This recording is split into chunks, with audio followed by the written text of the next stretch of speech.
Let me see. Okay, I think, yeah, perfect. Is recording. All right, Excellent.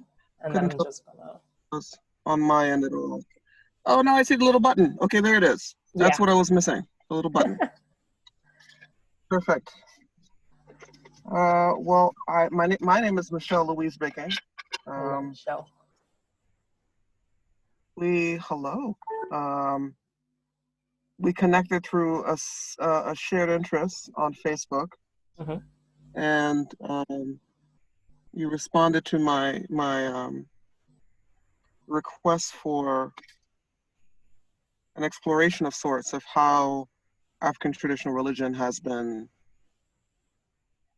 used as a vector of connection to a history that has not been passed on, Mm-hmm. or has been attempted to be stamped out Mm-hmm. by colonizing forces,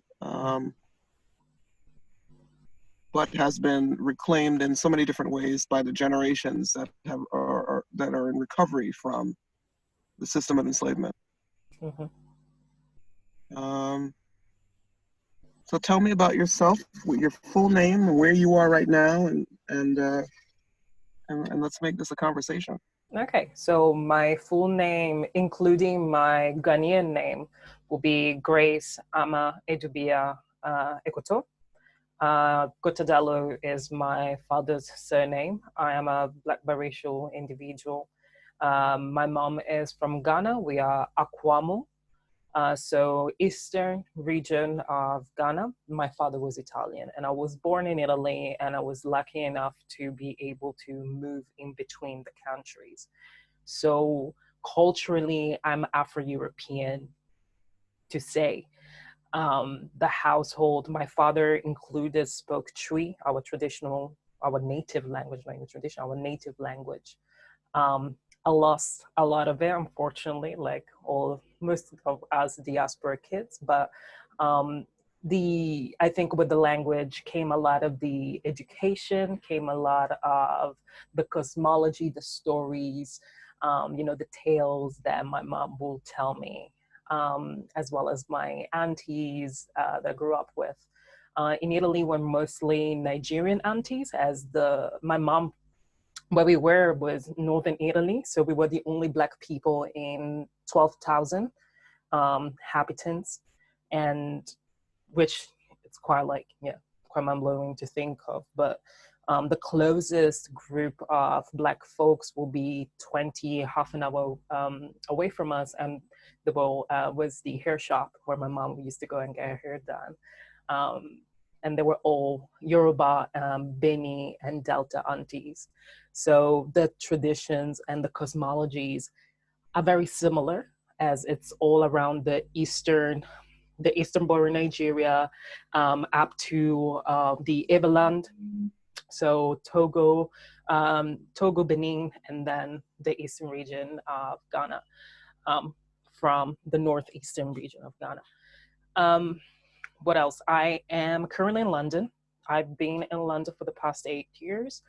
I am a researcher. My academic background, it's in sociology, anthropology, international relations, and politics of religion specifically.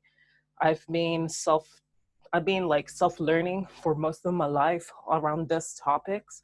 And then for some crazy reason, I decided to join academia, and it is what it is. I tried. It's a really toxic environment for Black folks, and I think I needed to Yes. bang my face on it. And I had a little bit of that, yes, we can decolonize energy, and then slowly Mhm. being sucked away from me. I'm just like, I don't know if I can do this within um, academia, because it's literally just like a bunch of white people wanking each other's off. But like, I'm glad you rescued your soul from oblivion, because honestly, it, I was it like, can get that way. yeah. Hmm. Yeah, it was like literally Hmm. to this day, I'm still like debating, am I gonna finish it? Am I not gonna finish? And either way, like personally, I got quarrels and issues with academia, because it's this constant they call it preservation when in fact it's a hoarding of knowledge. It's taking away knowledge and putting it in a little chamber, which is a really and truly a white people echo chamber.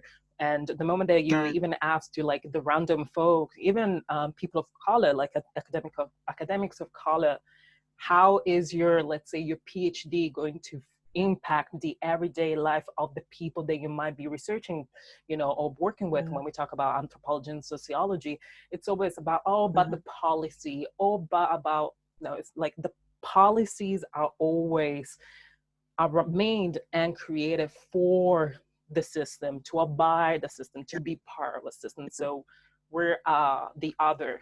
We are what the system it's built on for exclusion. So, Mm-hmm. especially as a Black folk, it's kind of like there's Mm-hmm. nothing that I can do within academia.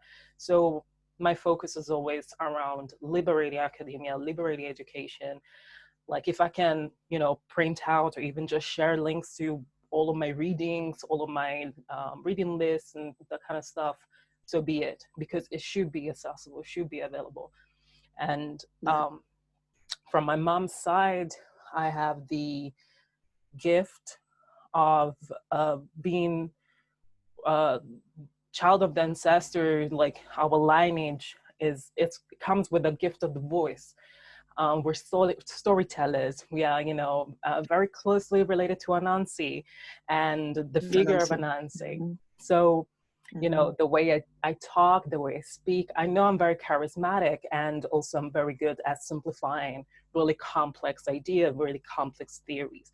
So I try to use that to Mm-hmm. translate everything that I study, which is, it's all hidden behind this academic terms for no reason, to explain it to, let's say, my mom, Mm-hmm. whom at the end of the day experiences all of these theories in her life. She's as a Black, dark skin, especially dark skin Black woman, being a dark skin Black woman immigrant, being a dark skin, all of the intersections of her identity. And I do that All of the intersections. Yeah. Mm-hmm. exactly, and I do that to make sure that, you know, the moment that she has an idea, the moment that she thinks of something, the moment that she realizes something, she firstly she feels validated, because she doesn't, she didn't go to school. So in their head is always, I'm dumb, I'm not worthy, I'm stupid, all this ableism.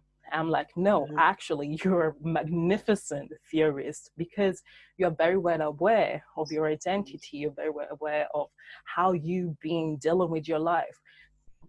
The only issue, if we want to call it an issue, is that you don't share the same language as the so-called academic world. But is it really an issue? No, because you live a real life. You don't live No. in books and PhDs. So this is what I try to And do. and one of the most important things that I'm grateful for your mother and your grandmother and your great grandmother and all the female women in your line, is that, not, and I point out the women in the line because we're often delegated uh, a large portion of the oral histories Mm-hmm. related to identity, right?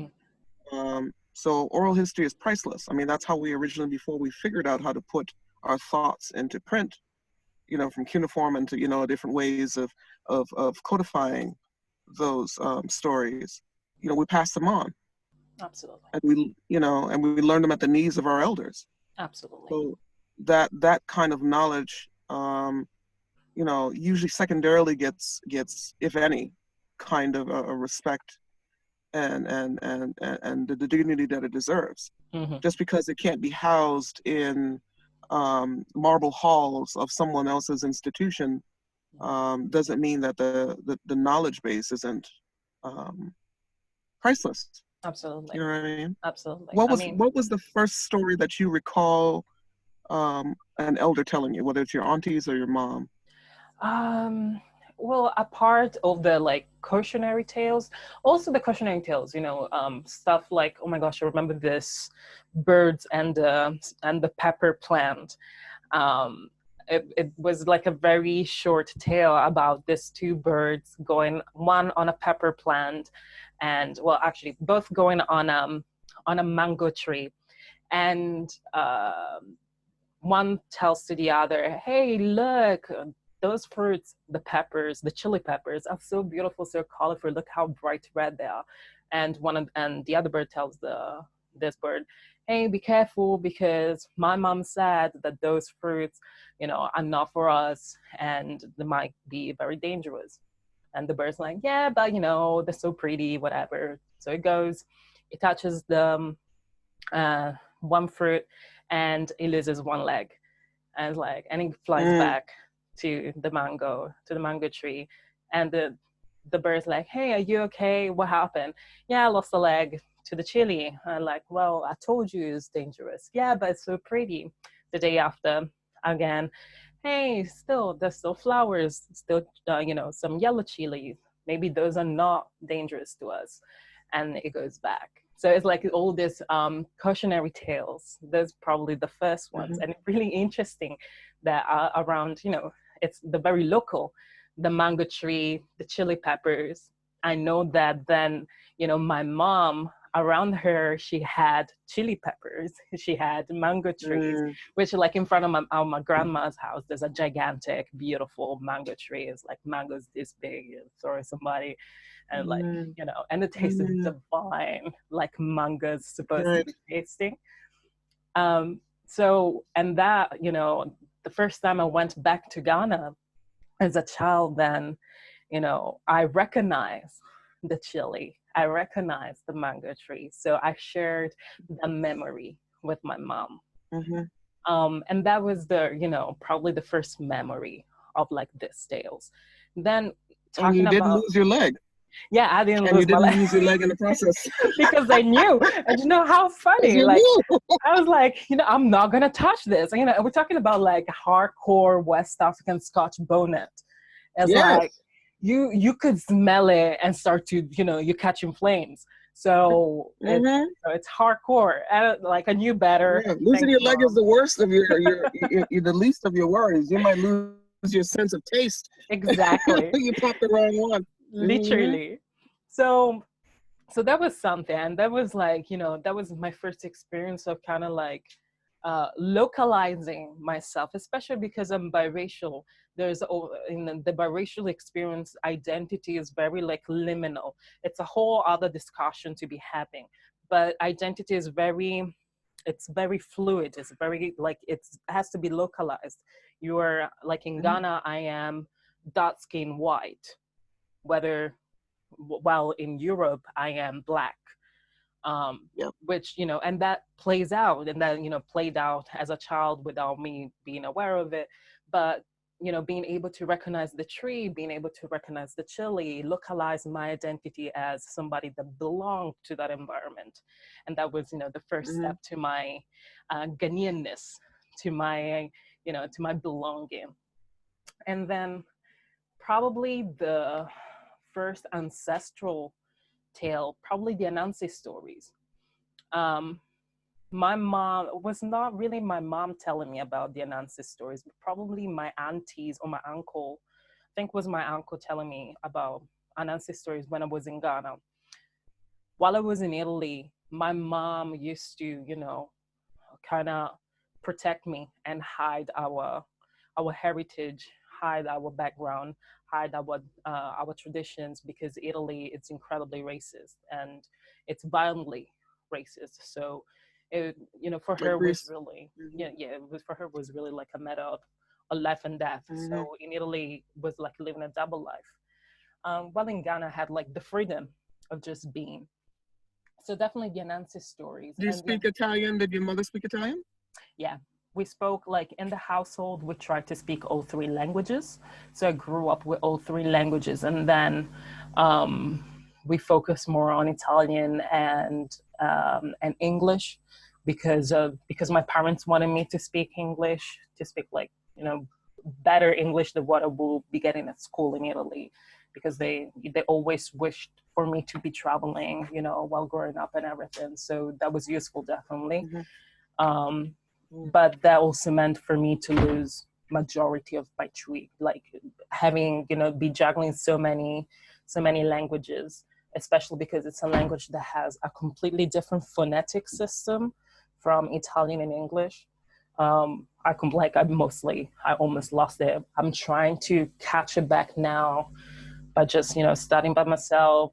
Because like if I hear it, I understand it. It's the classic. I can listen Yeah. and Yeah. understand it.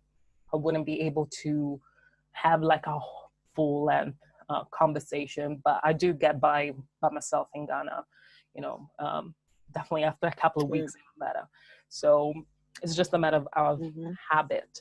But yeah, I think probably the Anansi stories were the first like ancestral stories that I heard of as a child, and um, and then from there, life happened, and unfortunately, I had to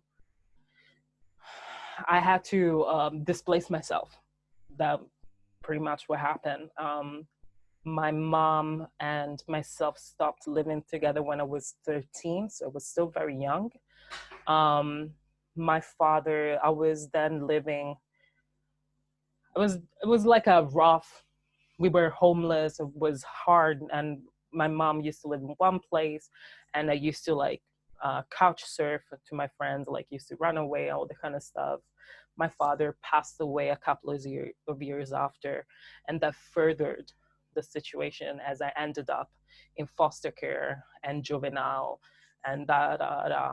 So what happens that literally I cut myself from my Italian family and from my Ghanaian family because of the pain, because of, I was 15, I didn't know any better, and I had to. But that's probably the moment that my ancestors pulled up like right in my face, and that was probably the moment that I entered juvenile, being like forced into a place with, was in Italy, juvenile is kind of like foster houses, really, really restricted foster houses. So I was there with 6, 7 other girls at time, and we share like rooms and everything. So I didn't have any personal space, and you constantly have somebody like watching you. Um, Mm-hmm. so my first connection, was in dreams, and having like this snip memories of the Anansi stories, of the birth stories, the cautionary tales, and myself slowly going back, through whatever channels that probably at the time was forums, RC, web chats, all the like dodgy web that we had, 10, 15 years ago. Yes. And like, that was the Right. good web, you could just find That was the anything, good stuff. Yeah. honestly. Mm-hmm. And me researching, words that would just pop up in my head, or like words that I might hear during my dreams, to kind of like validate or research, or like, oh, is this real, or this is just something that it's happening. So from like 15 to probably my 20s, 20, 21, when I left Italy, left the country. Those 5 years was very much a time of introspection. I mean, I had no other choice. I was forced in a restricted um, environment, lifestyle, and everything. And as soon as I stepped out, that was the moment that I really went out with the research, and I started to just dive Now, back. hopefully they provided, not to interrupt, but hopefully they provided some level of schooling for you. Yeah, yeah, yeah, yeah. What kind of, mm-hmm, I was mm-hmm, I was in art school because I hated maths, and art school was the only. So in Italy, high school. So when you're 13, you decide what to do with your life, basically, which is absolutely nonsensical. But that's how it is. oh, I would have screwed that up early. Very It, nice. we all did. Mm-hmm. Like, this is the thing. We all did. Like, I ended up in art school because I hated maths, and art school had only 4 hours of maths throughout the week. So that for me was the deal. And then I found myself, studying for like 4 or 5 years. Yes, history of arts. Yeah, I liked history of arts, but everything else for me was just like, I don't care. I'm not here for it. So I did that. I did like photography and graphic design and hated it. I absolutely hated it. But again, I was there because. So I had that, and again, those years, the schooling, especially because I was the only Black person in 500 students. Um, Oh, yeah, Italy, Italy, it's starting now to be a little bit more um, multi-ethnic, multiracial, like a little bit more diverse, whatever we want to call it. But like at the time, if you were outside of like larger cities like Milan or Rome or Florence, like those cities will be more diverse. But I was, from Northeastern, just, an hour outside of Venice, on the mountains. My mom and my father had to. I don't know. I'm still holding it against them a little bit, a little bit. well, to them, I'm sure it felt like paradise. To you, it must have been just a whole other I'm alien like, planet, you know?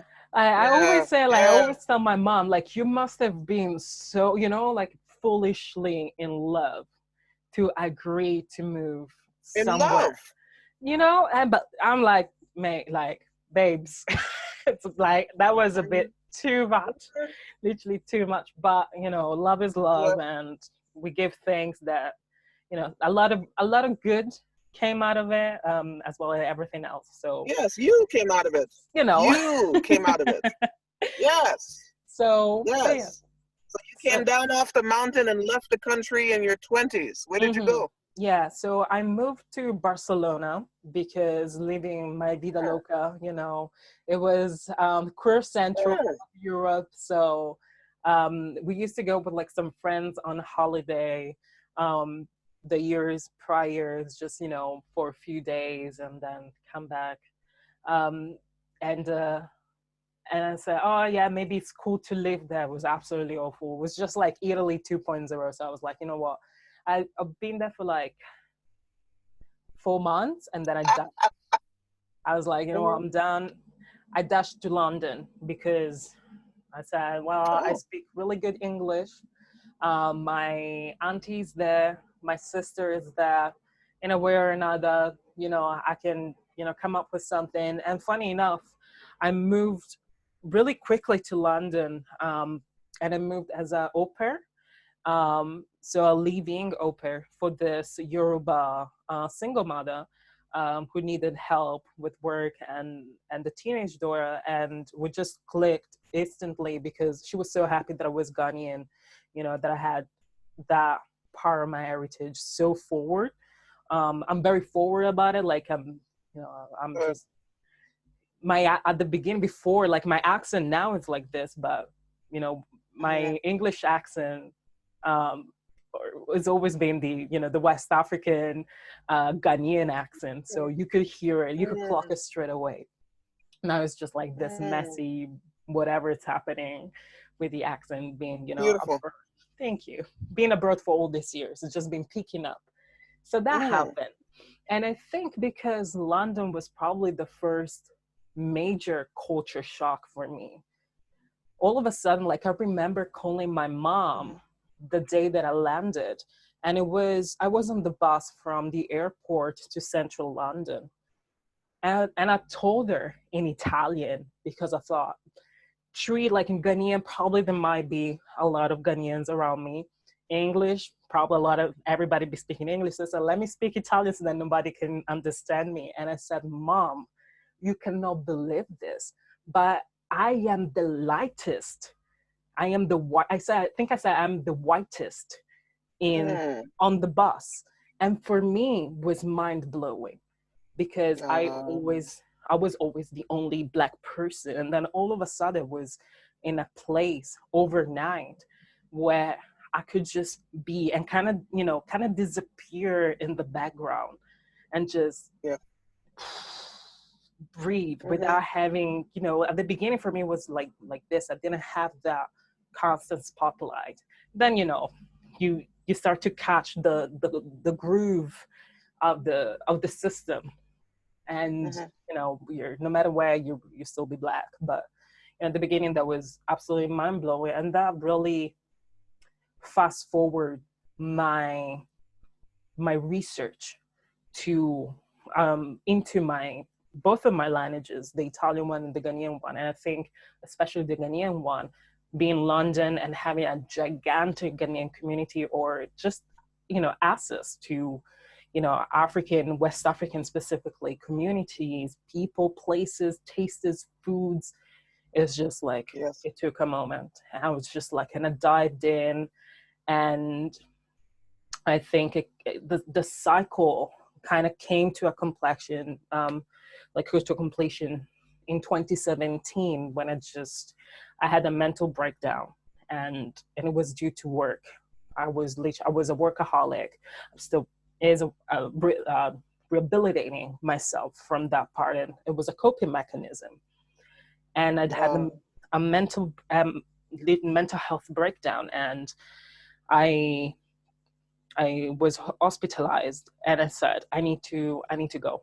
I need to leave. I took my mom, myself, my mom was in Italy, and told my mom, me and you gonna go to Ghana for 3 months now. Like, I was like, I'm done. Like, I'm done of this. I need to go. I need to be there. And that was me not being able to go to Ghana for 10 years. That was me after 10 years of not being able to go to Ghana. So my soul snatched me back to Ghana. And the Oh, moment that I wow. landed, my mom couldn't believe how much I knew, how normal everything was to me, just because of all that introspective journey that I did with my ancestors, really and truly, Was by she just was she expecting like a cultural shock for you on the fully, return? absolutely. For my mom, Oh, I've always been the white child. My, for how much I am culturally Afro-European, I'm still European. I'm still half white.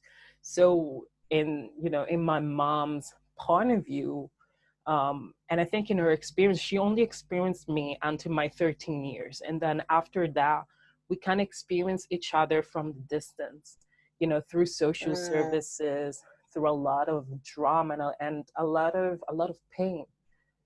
And mhm. first, before getting to know each other, we had to get to know our pain. We have to get to know our new self after all of the tragedy that happened in our life. In a matter of years, we were homeless, we were bankrupt. I was orphaned. I was in juvenile as soon as my father passed away. So for my mom, her entire life crumbled. A husband, 25 years, dies. The last born ends up in juvenile. You can't imagine, and that's Yeah. after a life of, a very intense life as a woman that, lived, breathed, and survived in West Africa right after the independence, fighting against Rawlings dictatorship, and the coups, and all that experience. It's a lot of baggage, and it's a lot of experience, and it's a lot to work through, especially when you don't have the language for it or the time for it, because she was a Black woman in Italy. That's already Right. like, you have to be dealing with that constantly. You don't necessarily have And you're the. right. Pain has its own language, Absolutely. and we have to learn how to understand it for ourselves before we can reach out and be there for someone else. So it sounds like the two of you were carrying your own unique baggage, Hmm. her from her own experiences and yours from yours. Hmm. And this opportunity to go to Ghana for 3 months was the first time where the two of you can unload your baggages and Hmm. see each other not just as women, but as people. Absolutely. Is that fair to say? Oh, Absolutely, wow. absolutely. That was the first time Wow. that we kind of met. That was like getting, meeting my mom, like meeting Rose. My mom's name is Rose Edubia. Edubia is our family name. My great grandmother's, my grandmother, so it's the name that is passed down to all the women of our family. So all of us, my, all my mom's children, we're all women. And our second name is all Edubia. So I am Ama Edubia, as I'm born on Saturday. My sisters were both born on Monday, so they're Ajo Edubia. And then there are like, because they're both born on Monday, there are like some nicknames, like the firstborn on Monday, the secondborn on Monday, and so on. So Edubia is it's our female family name. And the Akwamu ethnic group is probably the only, to this day, the only matrilineal and matriarchal lineage. Everything's passed down from the queen mother to the king. Like the queen mother chooses the chief. It's not like the council like might happen to the Ashantis. It's the queen mother, and it happens the same. The same happens in the families. It's the grandma that holds the key to the family. So the elder woman that holds the key to the family. So in that case, in 2017, going to Ghana with my mother was the first time that I got to meet Rose Adre Dubia without, all of the armor, without everything that, was surrounding us. And my father passed away in Ghana, and he was buried in Ghana. So that 10-year... Not in Italy. Oh, yeah, he died in Ghana. He loved Ghana so much. He spoke the language. He lived and breathed as a Ghanaian, let's say as a Ghanaian man, with all the defects and all the issues that a white supremacist man, because that's simply how it was socialized, will have for the case. Wow. He did pass away in Ghana, and he was so happy to be there, funny enough. And I remember every time he would talk about death, he will always ask me, tell me, promise me that you will bury me in Ghana. That is my home. So when he passed away, and unfortunately passed away in a very sudden way, I was at least relieved that it happened in Ghana. He was already there, in a place that I was already there.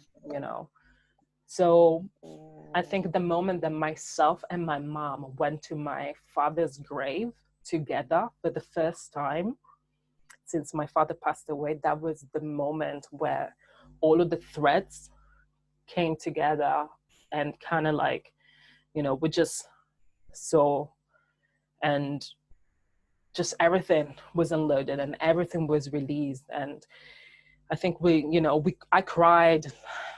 I think I cried for an hour straight. It was I had to let go of 10 years of grieving without having the physicality of it, And the moment that I did that, I felt ready. And I felt I think that moment was when I heard fully the voices of my ancestors. And I was like, okay, now we can start to work together. Now, in the everyday, I can devote myself to working with my ancestors, to live and breathe and be devoted to them. And I think the moment that my mom saw that, probably that was the moment that my mom started to accept that she always belonged to Ghana, and she always belonged to our land, to our ancestors, despite her being away from the land for 37 years.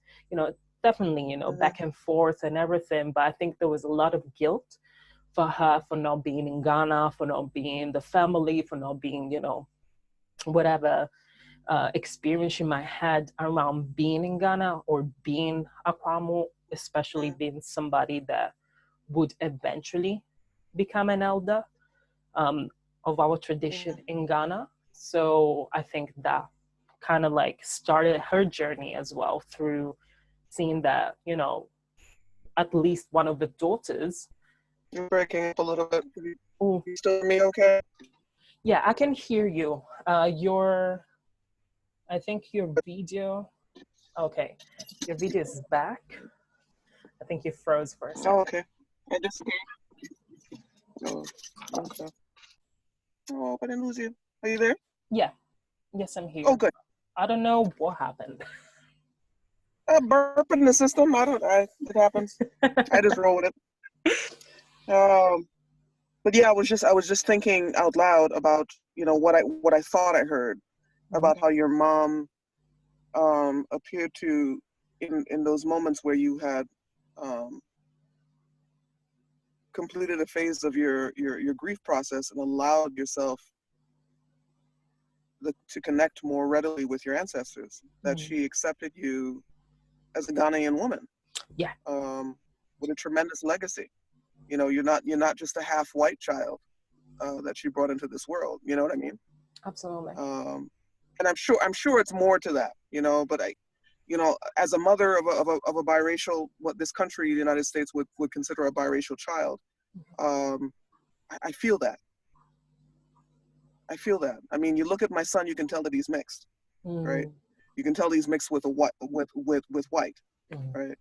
Um, and ensuring that he has access to both sides of his family, his German heritage and his Afro-Caribbean heritage, is incredibly important to me. And so I have to remind him often, even at age 4, that he does not have to pick a side. mhm, mhm. That's very You know, important. does not That's have to be because his father is one of the female figures in his life. He does not have to pick. Um, feel like because he is a man in becoming that he has to pick his father's side, or mhm, that his mother is very open about her Caribbean heritage, that he has to pick, knowing the ins and outs of Barbados from pre-colonial times to present. You know what I mean? mhm, mhm, Um, so it's a beautiful thing to bear witness to an experience where your elder sees you for who you are. mm. Yes. Yes, yes, yes. And I You know. think, especially because it all happened with my grandmother there, I think it was a domino effect.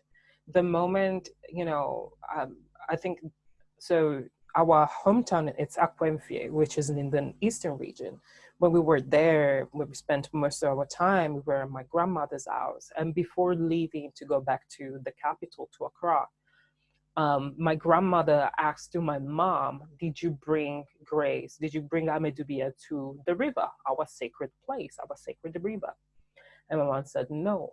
And my grandma went nuts. We're like, are you mad? You came all the way here after all of these years. You bring my daughter back and you do not bring her to the ancestors. What kind of nonsense is that?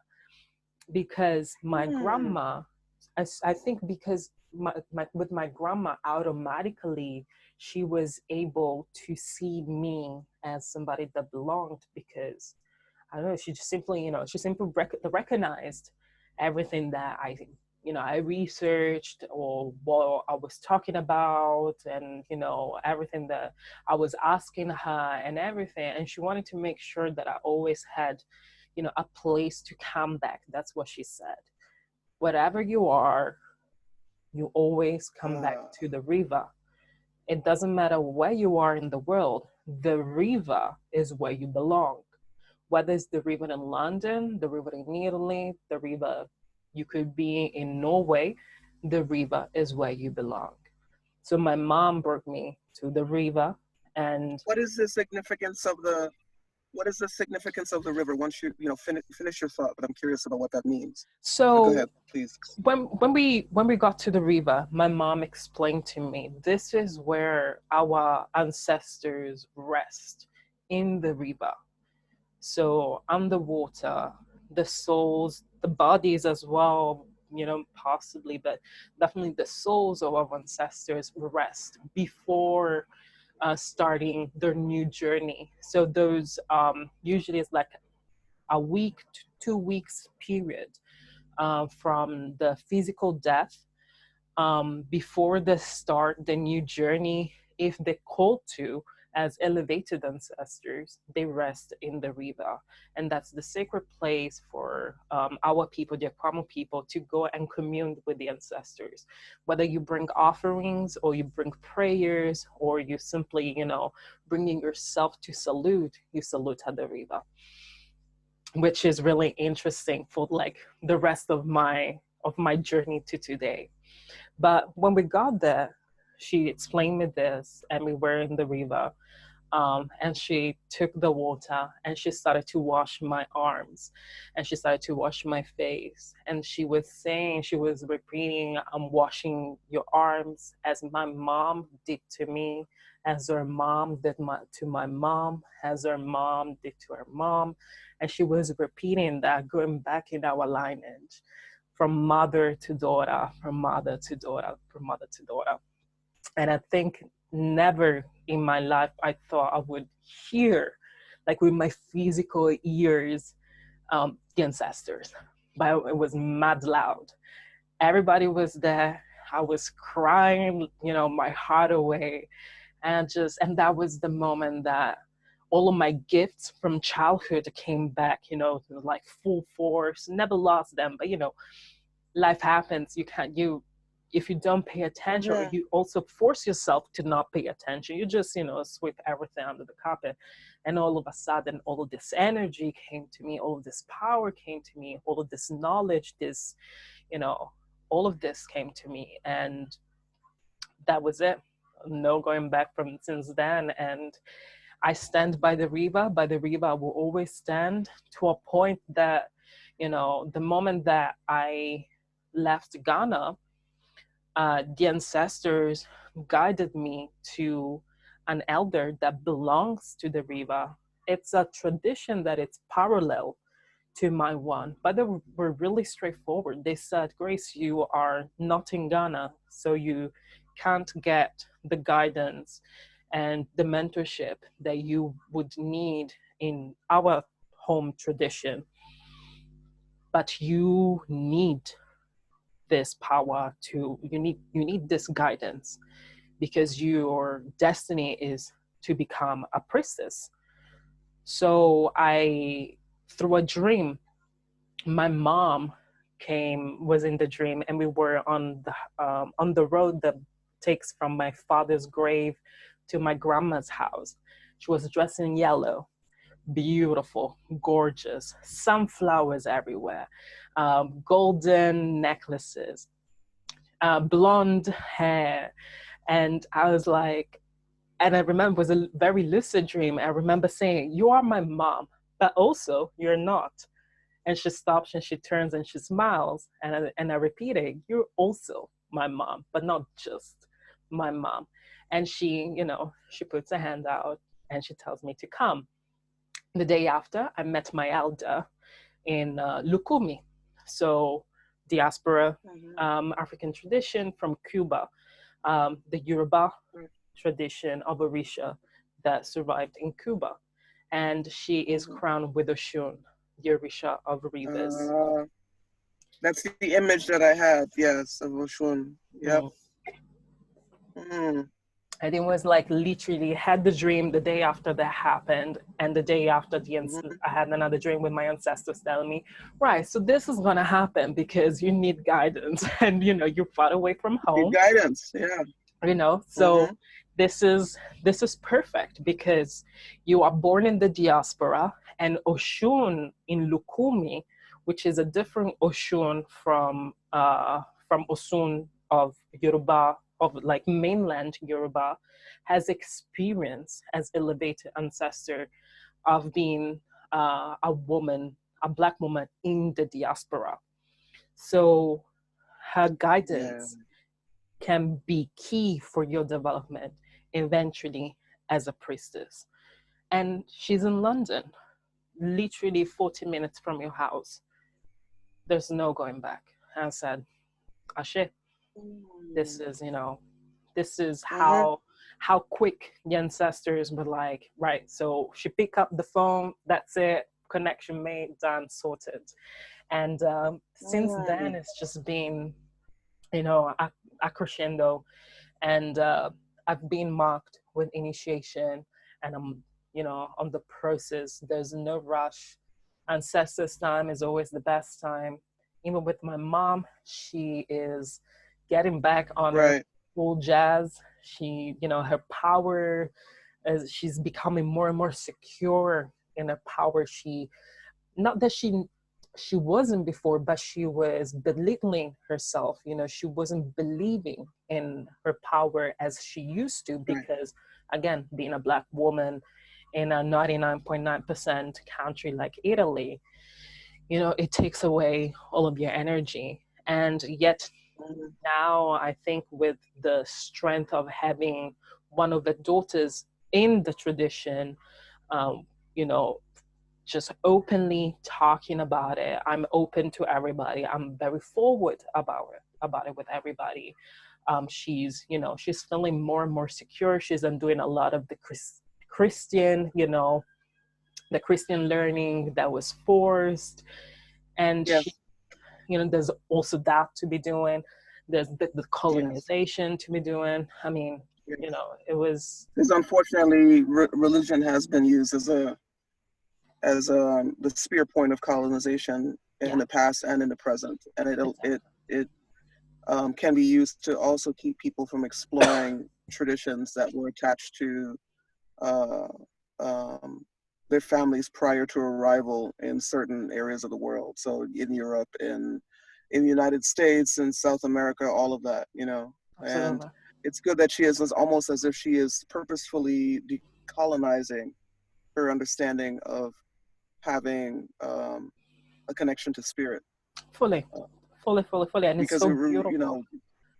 it's good that she knows, and it is a beautiful thing that she knows the difference between religion and spirituality as well. Mm-hmm. Um, that's something that some people that I have encountered on my path tend to confuse, and Mm-hmm. even I have had to give myself permission. Thank you for giving your mother permission, um, to give myself permission to embrace what I know was foundational for the peoples that brought me here, the shoulders that I'm standing on. Mm-hmm. So there's no shame in it, Mm-hmm. because shame can keep us from really digging deep and learning more about ourselves and our place in the world, Mm-hmm. as much as anything else. So yeah, it sounds, from the way you're describing it, you gave her permission to be more like herself. I think, you said it perfectly. There's so much shame attached to our traditions, our knowledge, our power, our agency, that I think that the moment, she saw me so forward with it, she felt, more secure, and she gave herself permission to, to be more, gentle and compassionate and understanding of her experience. And it's just so beautiful to see her flourish in that I am my power path. She's, she's standing in a power now more and more by the day. And I'm just here, planning how to eventually work with my mother. That's my dream. And I know that's gonna happen. My mom, Right. I want to, I do podcasts and I do a lot of writing, and I want to start archiving. Let my mother speak her truth, and and at times be able to translate some of the of the words, because we belong to the lineage of Anansi, so a lot of times it's words and riddles, and Mm-hmm. we talk in riddles a lot of times, but that's the beauty of it. So if I'm able to Right. bridge between the generations and between the worlds as well, um, my mom has so much knowledge, as all of the elders of our paths, of our families. I want to make sure that as many people as possible can have access to that knowledge, because it Mm-hmm. really is mind-blowing. Like, recently she was explaining me of how China, Italy, and the US acted in our area with the Food Act, the Food and Agriculture Act. And she didn't use this word. She just said they came there. So everybody was, using and carrying the land. Everybody was planting, like everything was just growing. So if it grows, it means that God gave it to us. So we take care of it. Right. You fish from the river, you keep the river clean. you plant, you're picking yams and cassava, you make sure that there's Mm-hmm. more coming up. And then all of a sudden, Right. these corporations, and why this, she said, why people came and they said, oh, you didn't go to school, so you can't tend the land. This land belongs to nobody, when it was ours and our ancestors. And now we're forced to go and make money to buy food, when before we used to go and make money to buy stuff that made us happy: the radio, Mm-hmm. the vinyls, the records, and stuff like that. And now it's for food, Mm-hmm. something that nobody should pay for, because Right. it's a primal need. And she Yeah. explained Food all or of water. this, Mm-hmm. you know Mm-hmm. and she Mm-hmm. used none of them academic words, and there was no need, because that was theory 101 in her lived experience. And I want people to hear that from the voice of the elders, not just my mom, but my friends' elders. What does it mean? What was like what How was it to be a woman in the early 80s in a country like Mm-hmm. Italy, where, Right. like, right now, like, the percentage of people of color is 0.8. In the Mm-hmm. 80s it was nil. So, Yeah. just giving voice and let these voices be heard as much as possible. Mm-hmm. That's, something absolutely key, especially when we talk What about a gift. it's all What a gift you ancestral. have. It's I'm just I always say it, I am absolutely blessed, because I have assets. Sorry, that's my cat. Yeah. That's hard to pass Oh, by. how polite. It's showing his behind. Thank you. Thank you. I appreciate that. Classic cat Very polite. behavior. Mhm. Yeah, it's very polite. I feel special. You know, So, I know you. I know you. I know you know that you're blessed. mhm, I know it's been told to you. I know you acknowledge it on your own life. Let me add to the chorus because um, as first generation, my mom from St. Vincent, my father from Barbados. I lost my mother last year quite suddenly. My father had a lingering death for 12 years. Um, I had always wanted to hear those stories. But my mother, and even though I had given her permission, because in some ways you have to just prepare the space, mhm, right? To mhm, say that I welcome anything that you bring.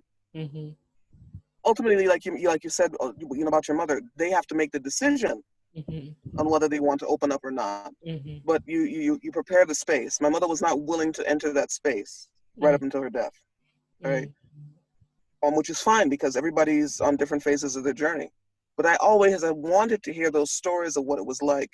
Your mother's life in the 1980s in Italy, my mother's life in the late 1960s in New York.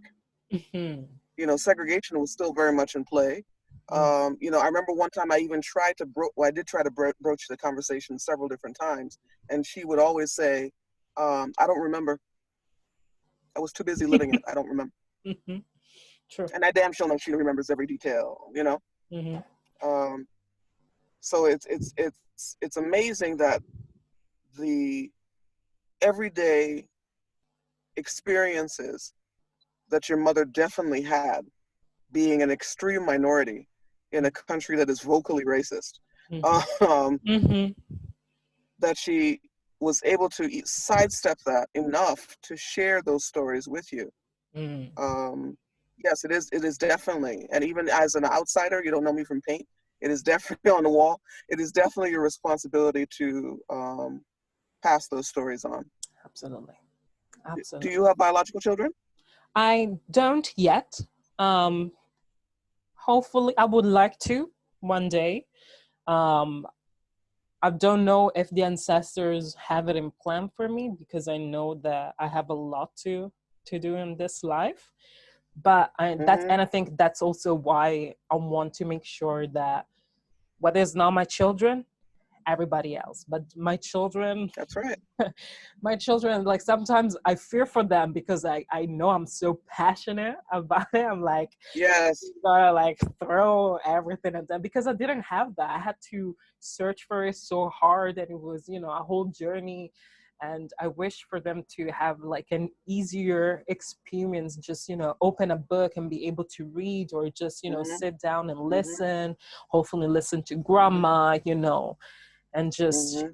all of that. But definitely making sure that the legacy is there, and accessible, whether it's for my children or for other children or other people, whoever is called to assess it and whoever needs to assess it.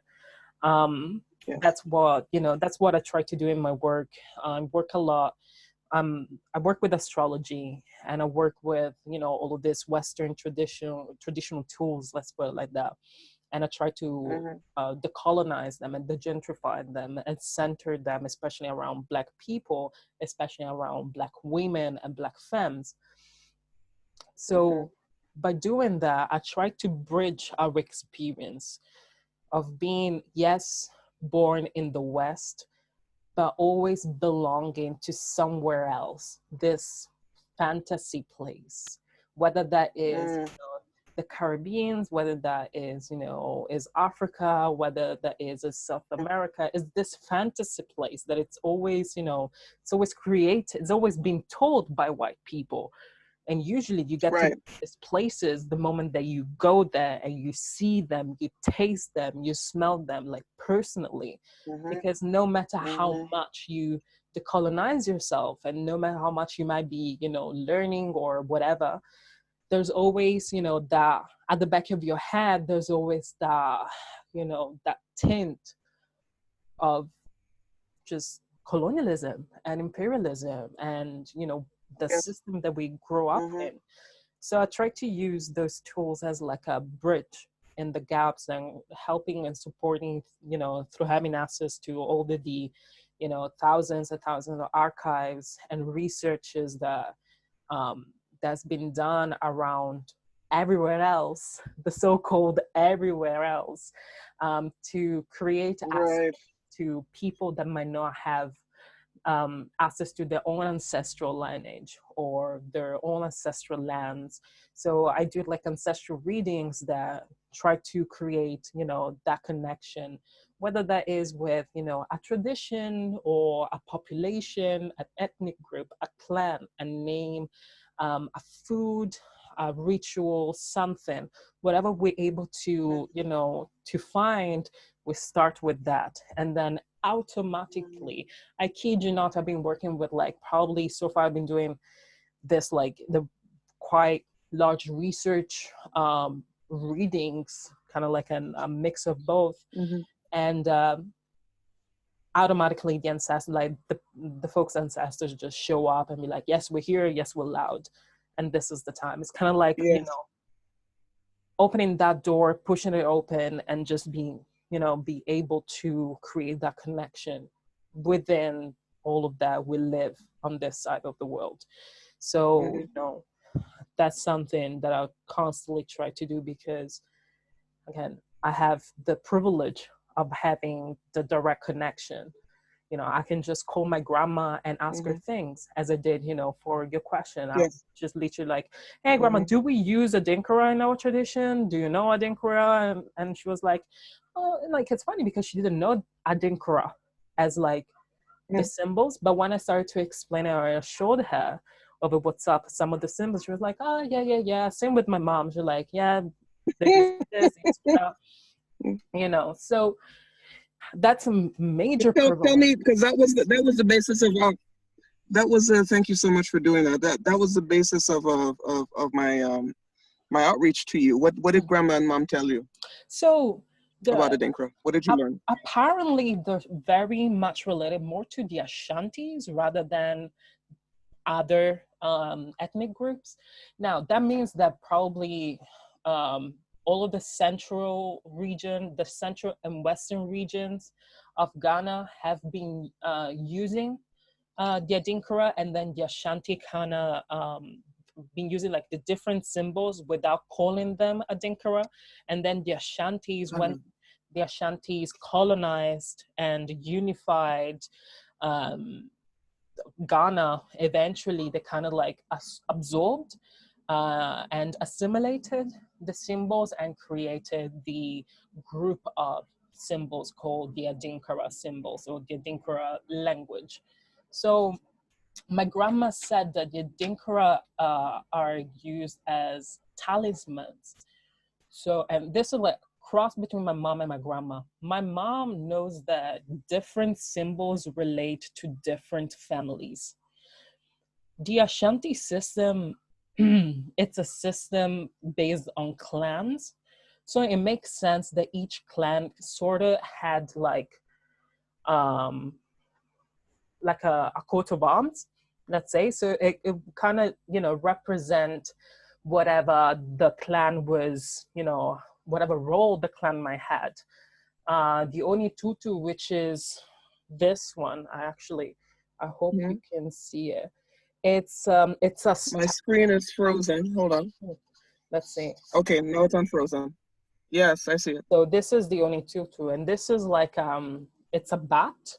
So it's the symbol of like it's like the symbol of the bat. It's bat. Is it English? I think it is English. Yes. I'm just like, I'm thinking, does it make sense? Yes, it's like a bat, a rod used by Yes. the royal guards. Now, my clan, so the Akwamu people, they were one of the few, if not the only one, probably the only ethnic group clan that kept their independence. That was because they were warriors, and they acted as the army of the Ashantis. The Ashantis were not really military. They were more, diplomats. They were more like, they were merchants, and they were more about diplomacy with the British, especially with the British. The Akwamu were warriors. The Akwamus were in the forest, minding their business, having the wars with the Yorubas up north, trying to expand a little bit with the Ave, and then be like, no, you know what? We share mothers, as we would say in Ghana. We share mothers, so we're cool. Like they had their peace with the Ave, and they were just trying to keep the Yorubas at bay while they were trying to expand into the Golden Coast. And then, around, I think it was around the 1600s, the Ashantis started to really take over Ghana and try to unify all of the clans. And the Kwamas were like, no, we're good. We're in the forest, minding our business. The Ashantis couldn't get into the forest, but they understood that exactly for that reason, that was the forest and that part of Ghana was crucial for defense, especially as the Yorubas was still trying to enter Ghana and the Golden Coast. So that's how the relationship between the Akwamu and the Ashanti started to work. The Ashanti would pay the Akwamus to be border patrol, and then eventually to be their army. So the Akwamu were the ones securing Christiansborg against the Danish first, and then against the British in Accra. And we still hold the keys. I'm still like repping, I always, I get gassed every time. Yeah, especially because my great grandparent fought the British. And this is my great grandparent. So we're talking about early 1900s. So that's how, literally, that's the other day. So that happened. So for that reason, the warriors would draw, or they would carve this totem, this talisman, onto their shields as a symbol of, we are the warriors, and that is the rod that we use to bat people, to protect our land. So that's one, for example. And then over here I have the spider. So this is, that's because my mom's family, called the Ochiame. Ochiame is the messenger of the chief. That's the role. But in our religious and spiritual tradition, the Ochiame is the lineage of the messenger of the ancestors, like Anansi was. Anansi is like this Like a Nancy, yes. mythological figure, ran between words. He was a human, elevated to like ancestor, and it was like kind of the this recurring theme of like Anansi, Elegua, Elegba, Eshu, all around West Africa, Mm-hmm. all very parallel. And so that's for my mom. Not that my mom ever used it, but this is like a relationship that I researched and I found. I was like, when I got my hands tattoos done as a form of ritual, I decided to tattoo the spider web for my mom's lineage. So this is kind of like the usage that was used also by the Ashantis and by the clans that they assimilated the Adinkra symbols from. I think there are like a first, my grandma said there are the older symbols and then the newer symbols because she couldn't really recognize some. But I think the ones that are more like practical, like the rod, the spider web, the tree, the asaseya, so the symbol of the goddess. Um, yes, and all this more cosmological yet practical symbols. Probably that's like first generation Adinkara, and then there are like some newer generations of Adinkara. And they're all used as talismans. And nowadays, they use as talismans for the chiefs. So specifically will be like printed on the cloths or printed or carved on the stools, especially the Gyanyame. I think the Gyanyame, which changes name in different regions, like Akwamuland, we call it the Jenami. So it's like a different, slightly different tree dialect. And I think the Ewe call it similarly up north. So it just changes slightly the name, but the famous Gyanyame symbol, so the symbol of God, God is with us. Right. I think probably is the most famous Adinkra symbol. Famous. Is the one of the Ashanti chief, and is the one that it's carved always on the stool of the Ashanti chief. I think that belonged to Osei Tutu. I think that's the relationship between the Ashanti and the Gyanyame symbol. Kind of like when Osei Tutu brought Ghana, the clans of Ghana together to legitimize his connection to God and the ancestors and his role as ruler. It's like, God is with me. This is the symbol. This is the so-called code about. So that's how it's used to this day in Ghana. Again, more in central region. So Ashanti land, God, Brofo. Have you received, thank you. Have you received any pushback from tattooing the talismans on your body? Because I know even within the group that we are attached to, there has been discussion in the recent past about the dangers of putting symbols attached to whether it's deities or otherworldly forces on our physical body, because we can actually serve as a human portal to something that we don't quite understand. Have you gotten any pushback for putting symbols on your body? I had definitely pushback from like my family, absolutely, but that's because tattoos are always, like, to this day are seen, despite being part of our tradition, like I'm supposedly I should be scarred, but I'm not because I was born in Europe. But scarification, tattooing are part of our tradition, a part of actually my ethnic group, of my clan. But like my tattoos or my my lobes, obviously, because of colonization, they're seen as my lobes. But apart from that, I believe because of my history with the ancestors, and because I was born as a portal. Like my it's so funny because my mom Hmm. always says like my origin story, it's the like I belong to the ancestors. My mom, a month, was it a month? No, sorry, a week before she found out that she was pregnant with me, she was given sterile, and she was supposed to start like the procedures to remove her womb because of the miscarriages that she went through because of my father's family. Unfortunately, my father's family was very racist, and my mom had to go through two forced miscarriages, one of a set of twins and one of a boy.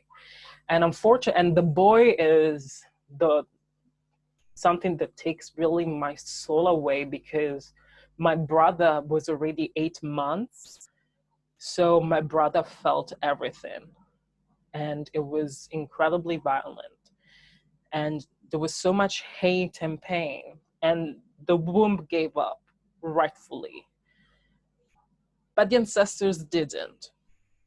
So my mom had a dream. My grandma, so her mom, so the grandma that I talk about is my mom's auntie, the woman that grew my mom grew with after that my blood grandma passed away when my mom was 12, 13 or so. So her grandma, she came into her dreams and said, Adre Dubia, you are pregnant and you will give birth to a daughter. You will give her the name Ame Dubia, and you will also call her Grace, as she is my child. So in that dream, she told her that I would have been a daughter, I would have been born on a Saturday, and she gave a clear direction of calling me Grace. I was born on the 24th of October 92, which is a Saturday, and I was born a daughter. And my mom, my mom was smart enough to follow direction, call me Grace.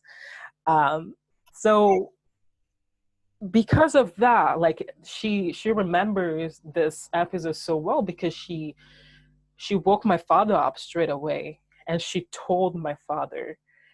And my mom is a diviner, which means that my mom power is unlimited in the dreamscape. In her dreams, she is, Hmm. she's infinite. To this day, there isn't an instance that I can remember where her dreams went wrong. Like she speaks, if she dreams it, that's it. It's happening. Might That's not it. happen in one Yep. year, but will happen in two. That's it. Yep. Yep. Because So there is no time. Time works differently in the dreamscape. So absolutely, makes perfect absolutely. sense. So she woke Mm-hmm. up. She told my father, and my father was like, "Cool, let's go to the doctor." A couple of days after, they went for the blood test, for the pregnancy blood test to the hospital, and my mom was pregnant. And the week before, the doctors said that she was sterile. So there was like this given miracle, let's say, let's call it like that. But my mom knew that was the ancestors saying, we have to get this done. Um, so because of that, she always, So forgive me.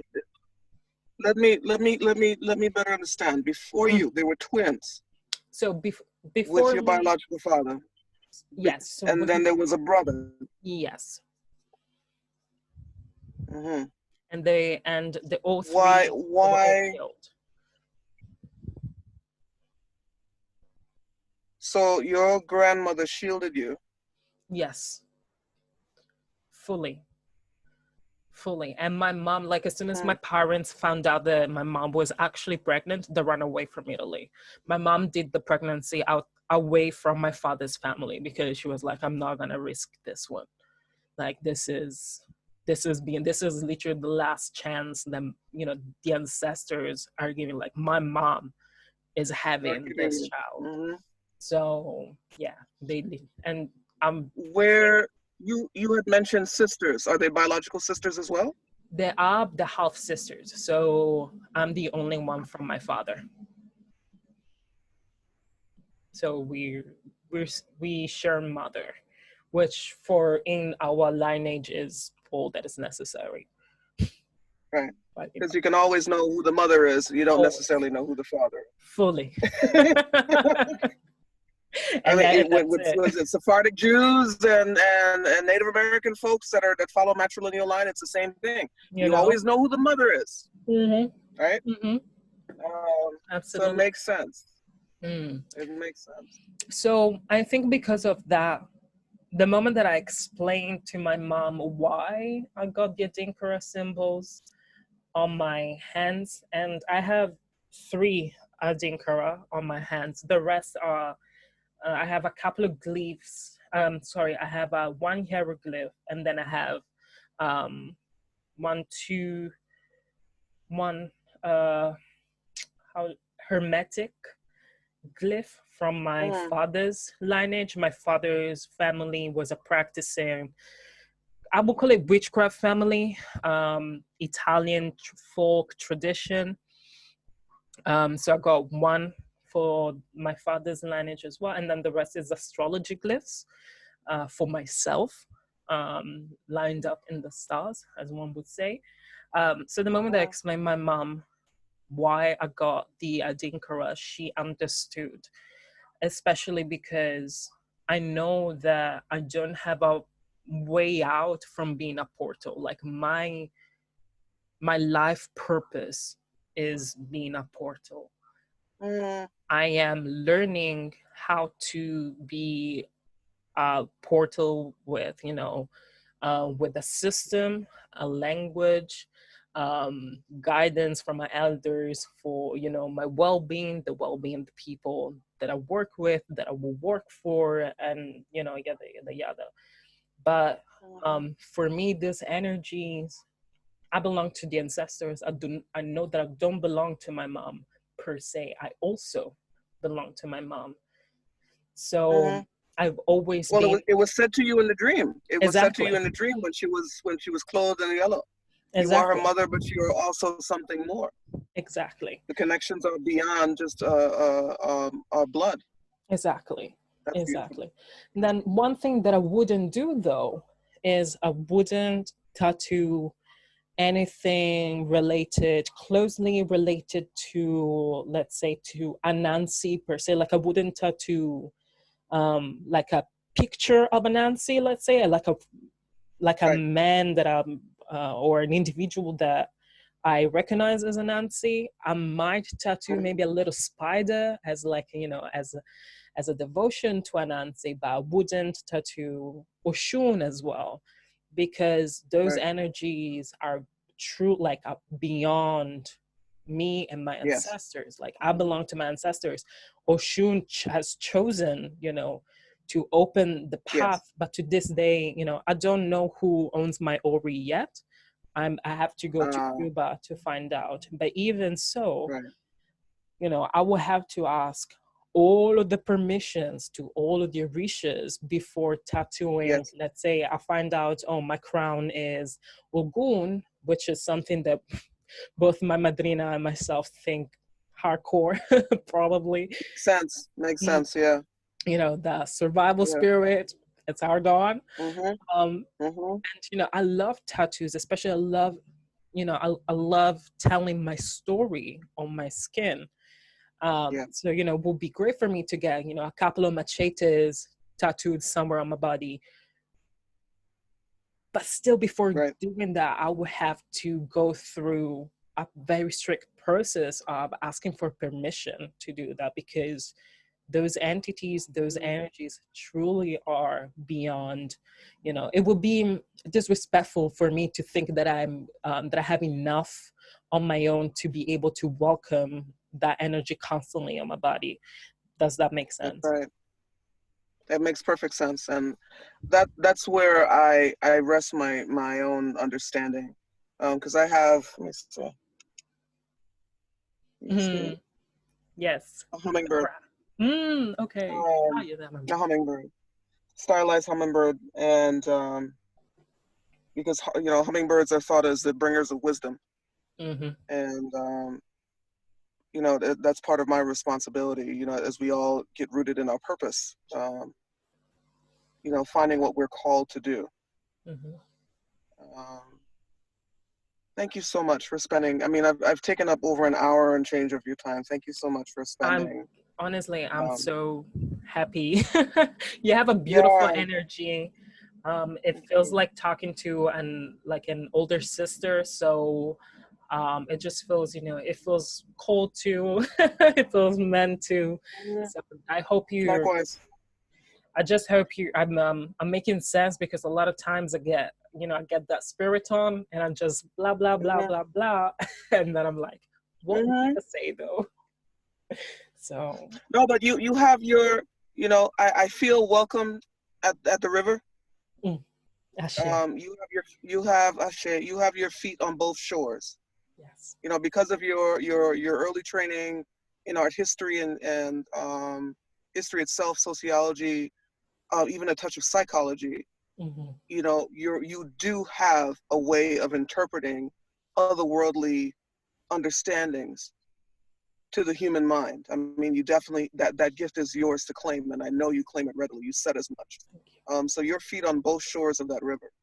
And I throughout the entire conversation, I felt welcomed at that river.